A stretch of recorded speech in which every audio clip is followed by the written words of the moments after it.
What's up, everybody? How you doing tonight? It's Keefe. I am finally back with another live stream.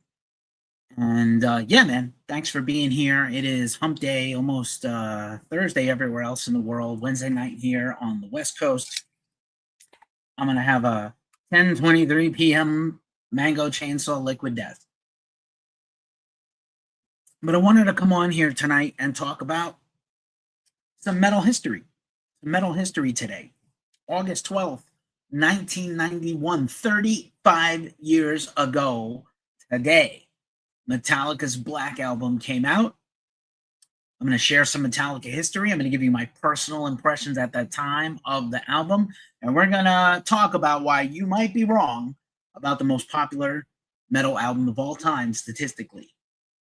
You know, I know there may be some Metallica slanderers out there. I know people, the ship sailed a long time ago, and I get it. I really do personally get it. But at the same time, there's a reason why this is a tremendously popular record in the world. There's a reason why.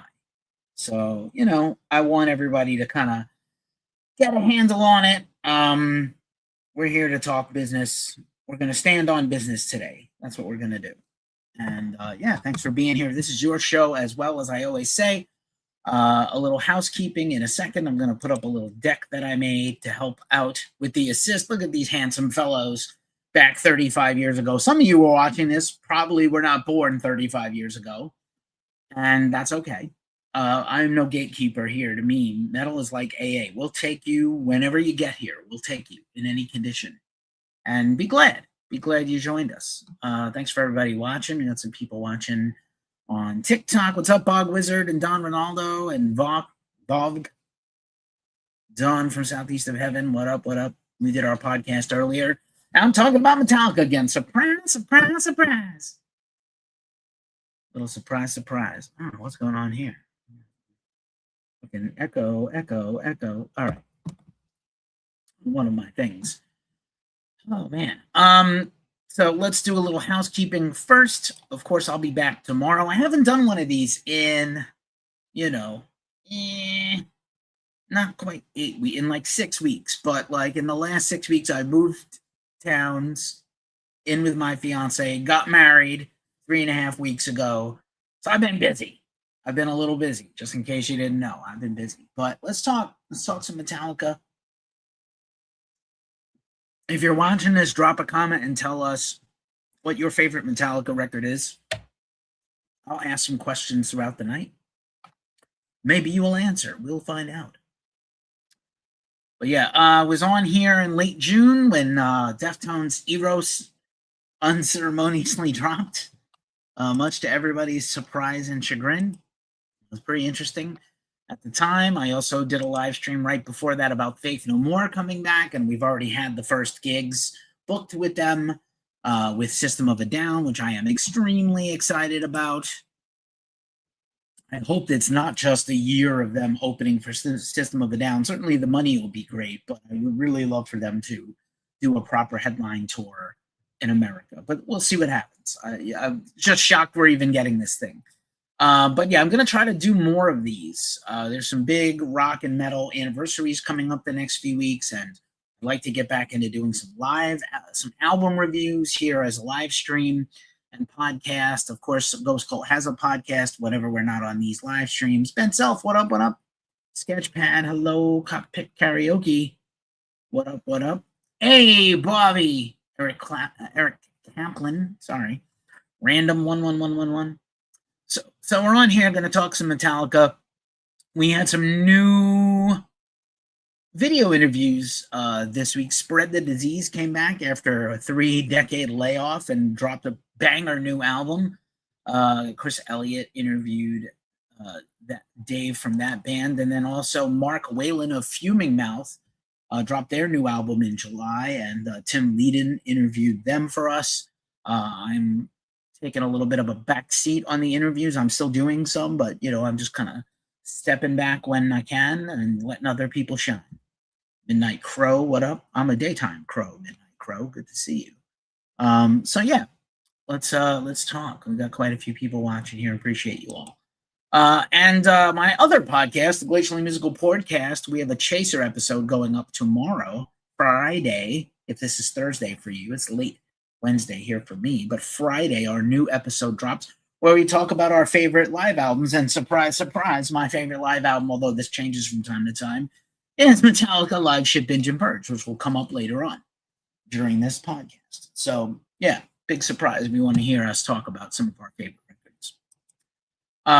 Just a quick last bit of housekeeping. The tip menu, I will drop it in the description. We update our website 24/7, 365. We are building an independent community of metal journalism, unbeholden by corporate overlords. We do get some advertising money and some affiliate partnership money, but just in case you were unaware, these shows will always be free, but we appreciate your tips if you're feeling tipsy.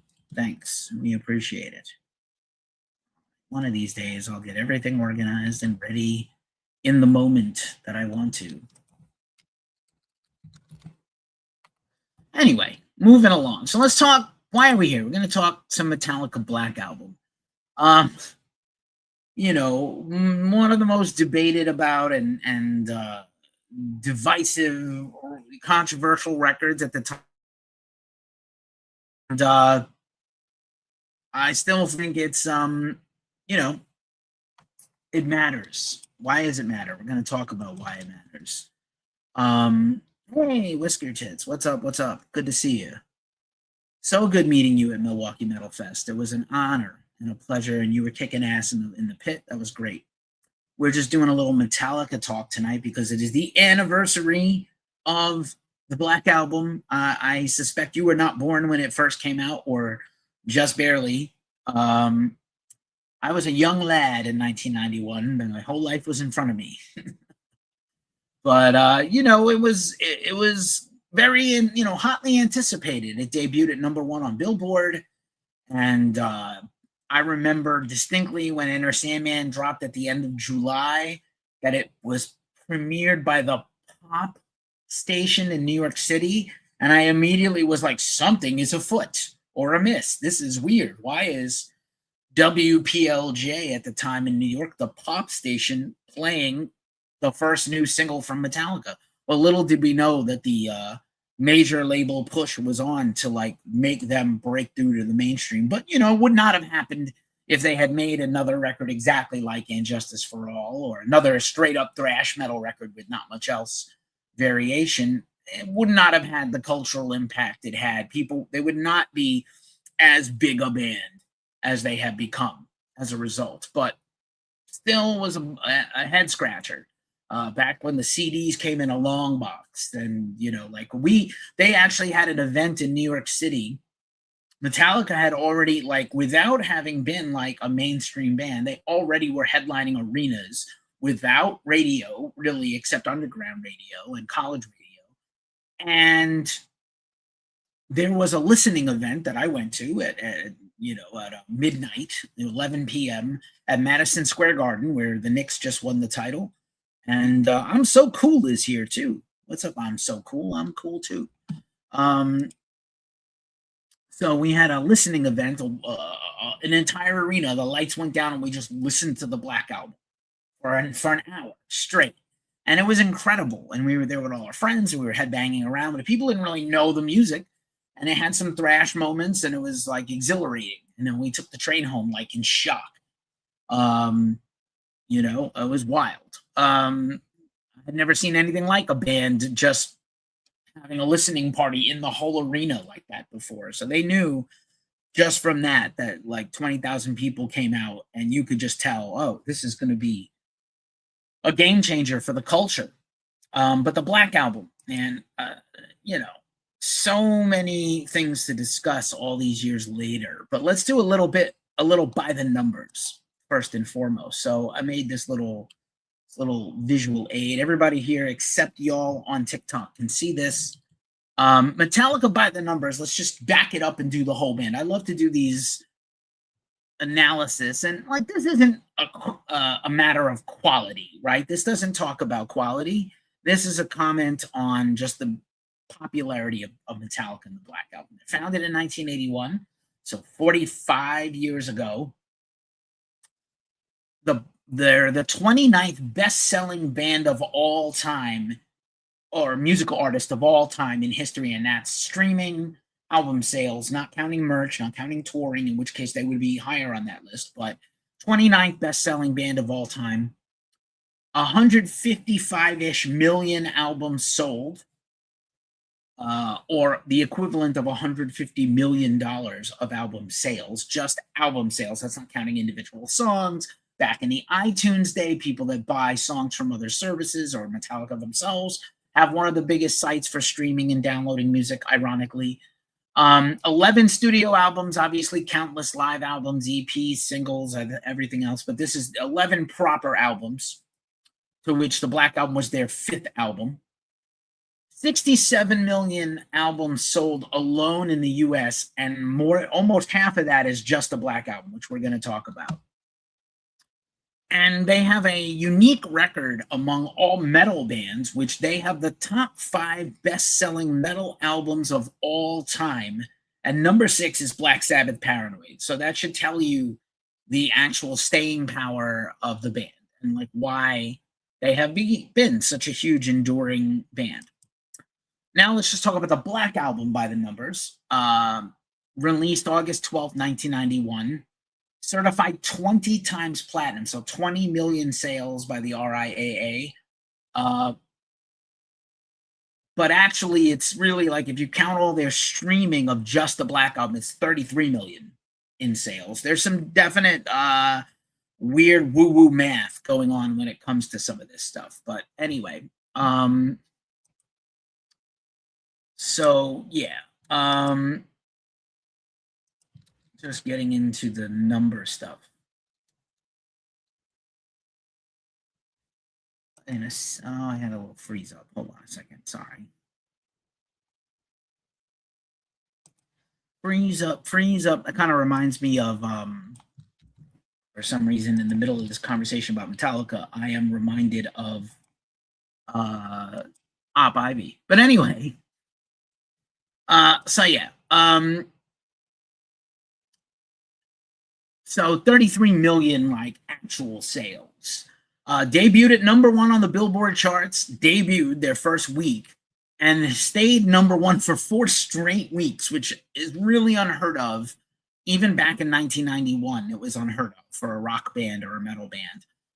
We can debate if Metallica was still metal at this point. Only 4 albums in history, another huge record they have, which there's only 4 albums in music history that have 800 weeks on the Billboard charts lifetime, which is crazy. And those other albums are Pink Floyd, Dark Side of the Moon, Bob Marley, Legend, which is Greatest Hits, Journey, Greatest Hits, shockingly or not shockingly, and Billy Joel's Greatest Hits, which is crazy.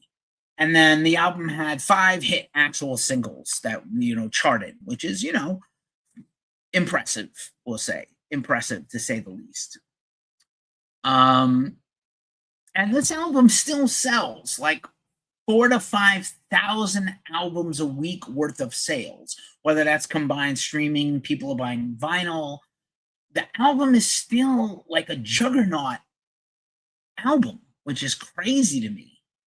But anyway, yeah, just these fun pictures of Metallica here from back in the day.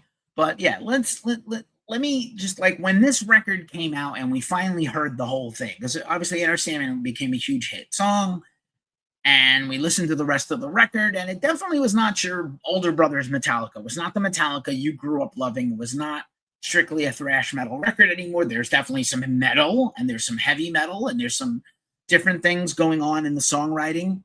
There's really only 2 or 3 songs you could say on the whole record that would qualify as thrash. I know it has some softer songs, but Metallica has always had kind of ballads and things like that. And even they used to joke about like how they structured their albums, their first 4 or 5 songs, to be the same every time. But I remember listening to it and being like, well, it's certainly still heavy, but it doesn't sound like old Metallica anymore. And, part of that has to do with Bob Rock, and he insisted that Lars and James, who used to write all the songs, and they still wrote most of the songs, but like he wanted them to record live in the room like a band does. So they did the scratch tracks, James and Lars, and then they really went in and recorded like collectively and really focused on grooves. And let's face it, 1988 Lars is one of the greatest drummers in the world. You may not like him now and Saint Anger and all the things you want to hate about Metallica and Lars personally, but he was one of the greatest drummers in the world back then. Metallica was unquestionably one of the best bands ever at that time for the genre, just for thrash metal or heavy metal or metal in general. And the Black Album is much more rock than anything else. And that's a fact. Like, that's not lost on me or anyone else that it is more of a rock album and more taking risks that they never took before. Unforgiven is a song unlike any other Metallica song. Sabbath True was the first time they tuned down to anything beside beside E or E flat. Every, Sabbath True is straight up tuned to D. And, obviously Nothing Else Matters is on there, which is interesting because it was kind of a demo. I think James really didn't want to put it in Metallica. He was concerned about putting it on a Metallica album, and Lars heard it and it was like, this has to be on the record. We'll make it heavy when it needs to be heavy. So really interesting kind of evolution for those first few songs. Enter Sandman originally had a different type of riff, and Kurt actually wrote that initial riff of Enter Sandman. And it just became a monster, right? It was number one. It sold really well. It was huge out of the gate. They were touring all over the world. They toured with Guns N' Roses the next year. Like insane levels of stuff going on with the band in terms of promotion and becoming huge and commercially viable. I always think about these singles and the order they were released in, which is super interesting. Enter Sandman obviously first released on July 29th, 1991. Unforgiven, really a different song. 3 months later, basically, the album's out already, and it was already kind of like 8 weeks out and a pretty big hit. Maybe 6 or 7 weeks out. Nothing Else Matters third, which was kind of risky back in the spring of 92. So the album's quite at that point out 6 months. Wherever I May Roam, kind of a killer track, heavy metal. I know some people hate it. A lot of people love it. Some people tell me it's their favorite Metallica song or their least favorite Metallica song on that album. And then Sabbath True, which is a banger, just a straight up groove banger, kind of similar to The Thing That Should Not Be or Harvester of Sorrow. So a lot more in common with the old school, slower, groovier Metallica songs. But really, this whole album's a different animal, really, than anything they ever did. And it has to do with Bob Rock. It has to do with him, for better or worse. And I know Kurt, as much as people love him and love his solos on And Justice for All, especially one and a few other things, Blackened, he constantly hated the listening back to that record because they spent like 11 months recording that album. And then he had like less than 2 weeks to write and track all his solos. And he was really pissed about he felt he was shrifted in terms of time. And hard songs to create solos to go over, being very like 9-minute epics and progressive metal and different time signatures and stop and start, things that they were known for. I don't think they could have made a more extreme album, those four guys, than And Justice for All, and conversely changed so much to become like a straight up rock band in some places and still metal in a lot of places. But, one thing that kind of stands out to me, again, whatever you want to say, and they would change even more in the future. That was even more divisive, if you will. But I know that they remixed the record 3 times where Lars and James were kind of like in a, I don't want to say Pink Floyd The Wall kind of arguing type of thing. But they remixed the record 3 times until they were happy with it. And they spent over $1 million making that record. So the fact that it became a hit is kind of crazy, but the fact that now that it was a hit, pretty incredible stuff right out of the gate. So let's just do a little track by track on the Black Album, just to refresh your memory. And let's just, are these songs good? Do they hold up on this album? Would they have made it onto other albums? Like, obviously, the 4 on the floor rock of Enter Sandman probably would not have existed on Master of Puppets or And Justice for All, but there's a lot of songs on Kill 'Em All and Ride the Lightning that are mid-tempo that have a lot in common with Enter Sandman, and kind of always interesting to me that Enter Sandman has the Lord's Prayer in it, right? Now I lay me down to sleep. I pray the Lord my soul to keep. If I die before I wake, I pray the Lord my soul to take. 1 year before this, Megadeth put out Go to Hell on the Bill and Ted's Go to Bogus Journey album, and it has the same beat and the same cadence. Did they hear this? Did they rip off Dave? I don't know, but it's certainly a head scratcher that they would do something that this other band did too. What's up, King Danny? Good to see you. I'll take another sip of my Liquid Death. Sad But True is the second track on the record. It's an absolute banger. I mean, if you hate Enter Sandman, I can't help you. I also, as a New Yorker and a New York Yankees fan, I got to hear Enter Sandman every game. Because Mariano Rivera, who was not a heavy metal fan, they used to play Enter Sandman as he would come out because he put the other batters to sleep. The Strikeout King, the Hall of Fame closer. I know the Yankees just had their Old Timers Day, and Mariano came out for Old Timers Day, which was nice. Sad But True is second, and just a banger. It's just heavy. It's one of the highlights of any Metallica concert. Just phenomenal. I don't know anybody that doesn't at least like this song. Third song on the record's Holier Than Thou, kind of speed metal, pretty fast. I think there was a Binge and Purge era live video of this. Great anti-religion lyrics, very similar to And Justice for All in places and Master of Puppets. Is it the most remarkable thrash metal song Metallica's ever made? No. Is it a solid to good song? Definitely. And great to hear that vitriol and that speed after kind of Enter Sandman and Sad But True. Then the real wild card, 6 minutes and 27 seconds long, The Unforgiven, like an epic song. And, obviously the Metallica's had sort of ballady type stuff before, Fade to Black, Sanitarium, but Unforgiven is just kind of straight all the way through, like a very epic rock ballad. Brilliant music video, directed by Matt Maheron, and, a huge hit song, when really a surprise as the second single of the album. Third song on the album, Wherever I May Roam. I know I had a band at one time in the 90s where we rehearsed with this song every week to warm up, because it was a very easy and good song to warm up to.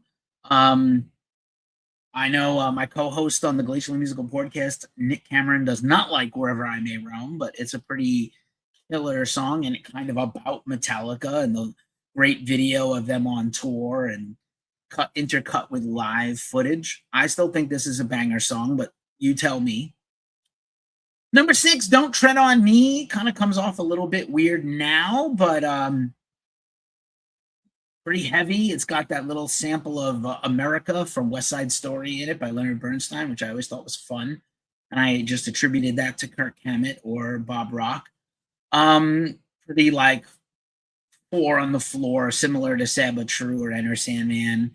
Heavy, kind of libertarian lyrics, especially I know that James is pretty libertarian now. Solid song. It's not terrible. It's 4 minutes long, which is great.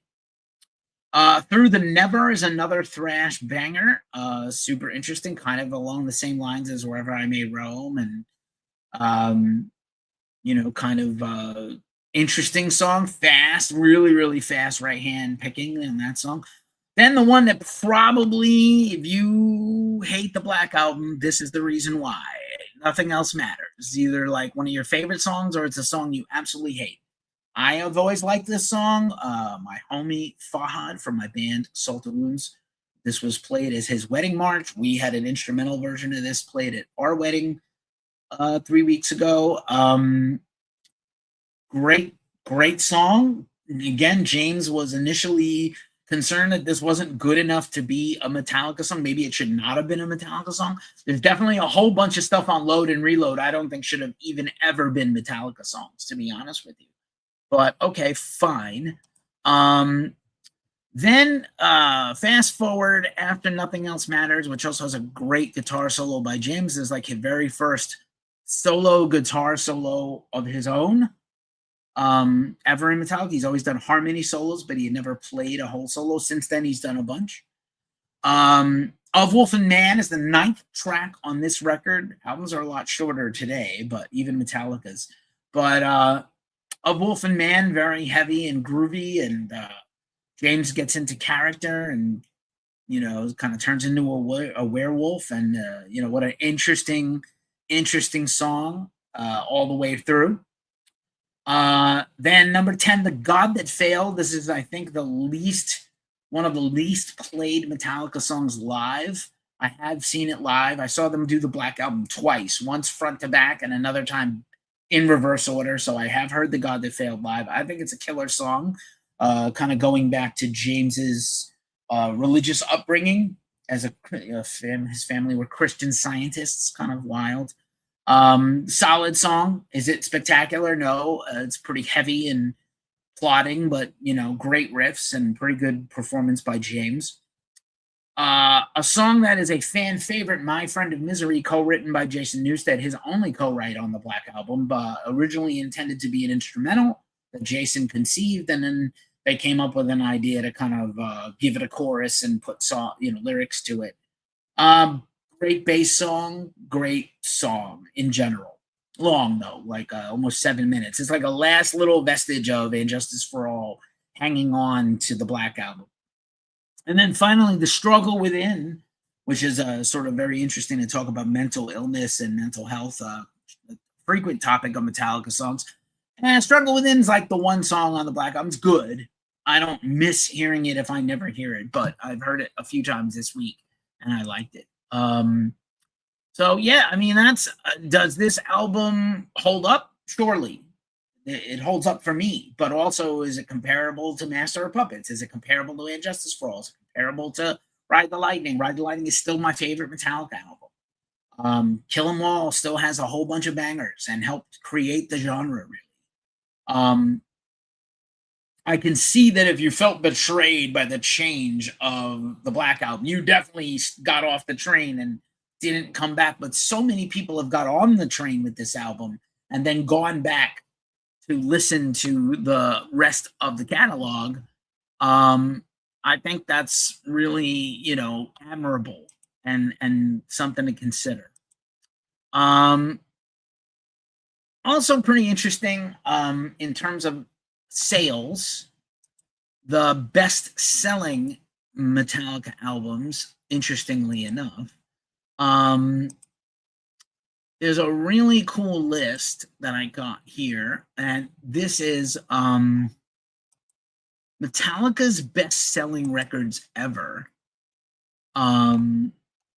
Like, the Black Album is way, way ahead in terms of total record sales. So, just again, is sales a metric of whether something is good? No, because a lot of people know dick about music, and sometimes shitty music becomes popular and it sells. But the Black Album is their biggest selling record by at least a factor of 2 over And Justice for All with 16.3 million records. I would have thought Master of Puppets by now would have surpassed it. It may someday.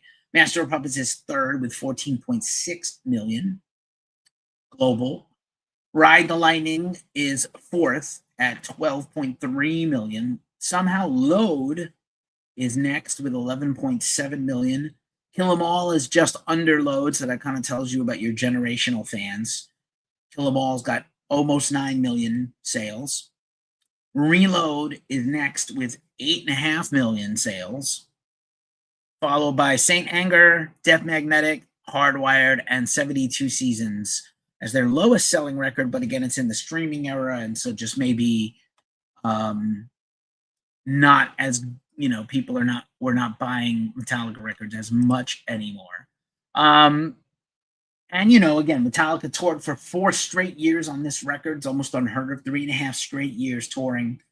And then obviously put out this bad boy, Live Shit, Binge and Purge. I did have the big crate style box set with the VHS tapes. I bought it the day of. It was one of the most expensive things at the time in my life I had ever bought with my own money.